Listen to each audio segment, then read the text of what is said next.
I just got back from Bardstown, and of course, I spent entirely too much money on whiskey. I am so excited to show you what I brought home, so let's get right into them. So I brought 12 bottles home, and I'm going to show you the ones that I got in order in which I got them. So first up, about an hour north of Louisville, Kentucky, is Neeley Family Distillery. Now, they are very small, but they make an incredible bourbon. 100% pot still, and I recommend you go up there and try it because not only will they freak you out with their 13-minute video, no spoilers here, they make great stuff. And you get the self-bottle here. So this little guy first was a self-bottling. It was like $30. And it is 67% corn, 25% rye, and 8% malted barley. It is 56.3% alcohol, 112 proof. Really solid zipper. You get to personalize the barrel name and everything else, and boom, this was super fun. Now over here we have the Jet Bros line of bourbons. These are all finished. This one specifically is finished in Turkish apricot brandy barrels. 112.15 proof, 56.1% alcohol. It was finished in that apricot brandy for 7 months. Oh my goodness, this thing is so viscous, so chewy, so sweet. Sampled it at the bar. This is why I bought it. So the thing about the pot still is it makes a much chewier, really, really good distillate than I think the column stills do. And all they do here is pot still. They only barrel 2 barrels a day. That's it. But it is such a great craft distillery. Again, recommend you go up to it. Now this guy right here is probably the best bourbon I have had this year, unless I open up one of these other ones that I brought home. This is their other Jet Bros, finished in Portuguese Madeira. 104.3 proof, 52.15% alcohol, finished for 8 months in that Madeira. The most butterscotch, sweet, buttery, viscous bourbon you will ever have. Before we went up to Neeley, Scotch Father gave me a sample, and I swear it was only 2 ounces. I wanted 6 or 7 ounces. It is so good. I cannot wait to open this bad boy up and review it for you guys because this is good. So those are the 3 that I got on Thursday last week from Neeley Family Distillery. So because I'm a DGen and so is Scotch Father, who I went with, we decided to go get some hotel bottles.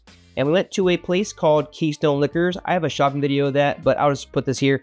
This is the Peerless Double Oak Rye. I have the Double Oak Bourbon over here, and I think that if you're going to double oak something or finish to something, I think the ryes hold up more than a bourbon would, just because of the extra pops of the spice there. Scotch Father was not a fan of this. He said he got a rubbery pool toy note. I don't know if I like this more than the bourbon, but it's pretty solid.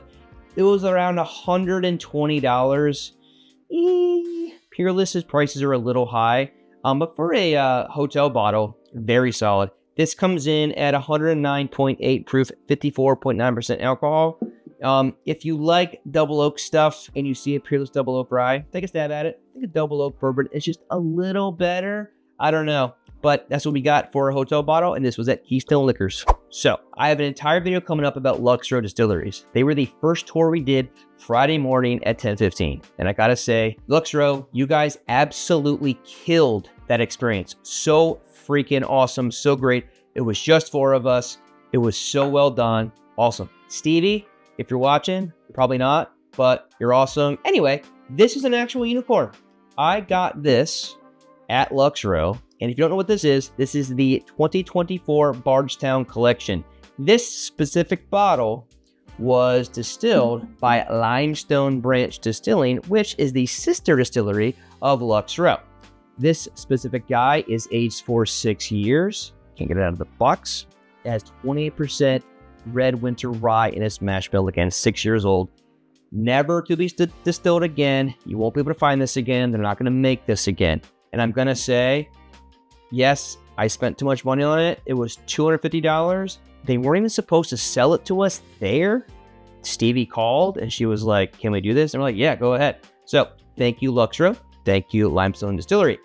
This has a really heavy malt influence on it. And because I am still a Scotch guy at heart, I really, really enjoyed it. It was a very, very funky flavor. If you've ever had a Jura Scotch, it kind of has that mossy, humid, like forest vibe to it, but it's still a bourbon. And I like whiskeys that go out of the box for the flavor profiles. I don't like just drinking the same thing over and over again with just slight variations to age and mash bills and whatever. This thing is truly, truly unique and definitely a unicorn. So I don't know when this is going to be opened up because it is just so rare, and it's going to be even rarer as time goes on. But this one was from Lux Row. Okay, and next up, we went to Heaven Hill. Went there in the morning to see what they had to bring out in the visitor center. And they had the grain to glass releases there, the American whiskey, the bourbon, and the rye.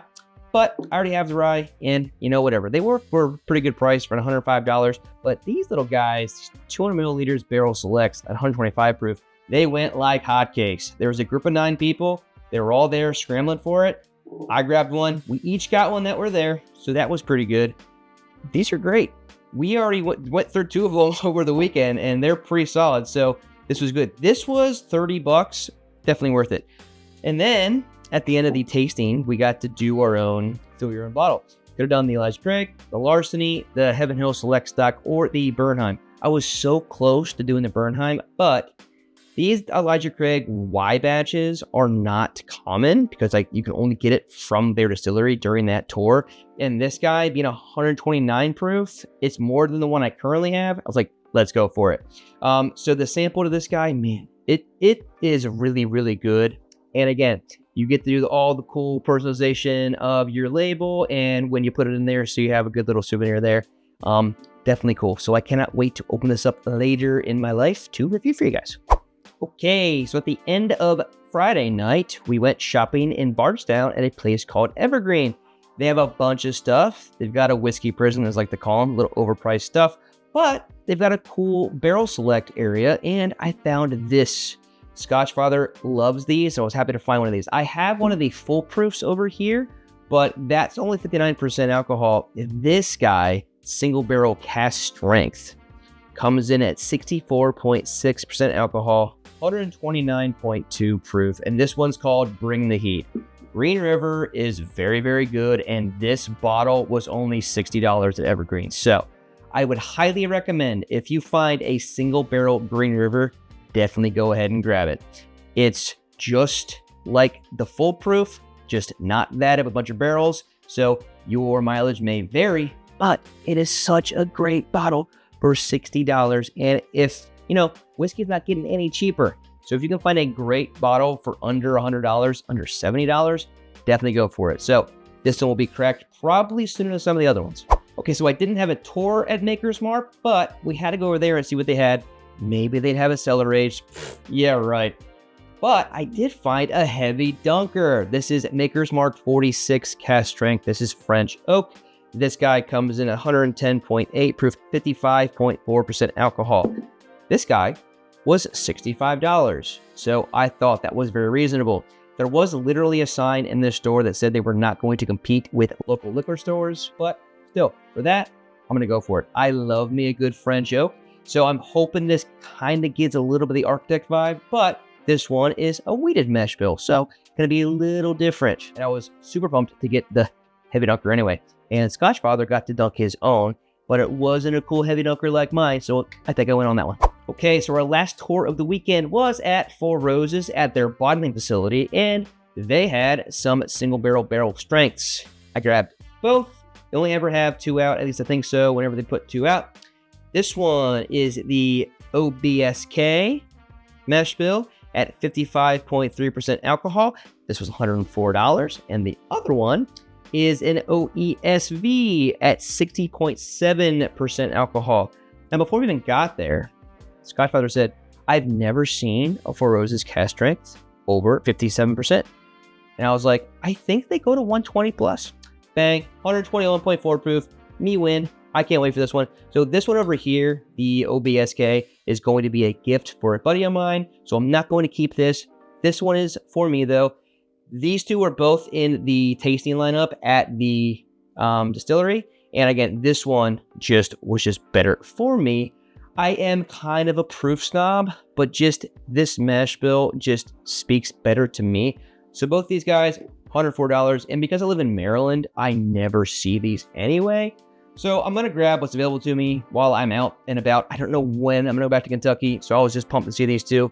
But I will say the Four Roses tour was kind of lame, but more in that in the future when I go through each tour video. And last but not least, I got one final shopping thing done. We were at Blind Pig in Bardstown, just perusing around. We did a tasting there for a couple of things. And then these other guys from Kentucky Aces came in and they had 4 bottles to try. So I did some tasting with them as well.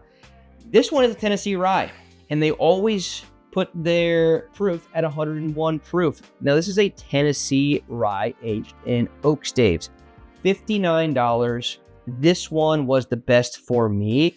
They had a honey bourbon. You guys know how I feel about honey, but it wasn't like you injected the bourbon with honey.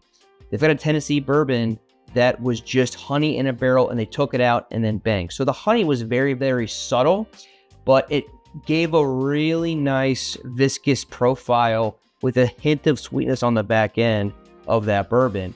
But they wanted 120 bucks for it, which is double this one. And I kind of enjoyed this one better. I think I go more towards ryes. I think that comes from my peat palate with the Scotch world. I think that's why I enjoy ryes more. So I grabbed this guy. He's very, very good. Can only get these guys in Kentucky and Tennessee. So until they get a Maryland distributor, I'm going to just keep this bottle as full as I can until I get another one. Okay, so there's all 12 bottles I brought home with me from Bardstown. Great trip. Would recommend it. Definitely go with friends. Don't spend as much money as I did. And real quick, these Jet Bros from Neeley were both $130. I think that's the last one to include a price on. Actually, the Elijah Craig here was also 90 bucks. Like this video, give a like.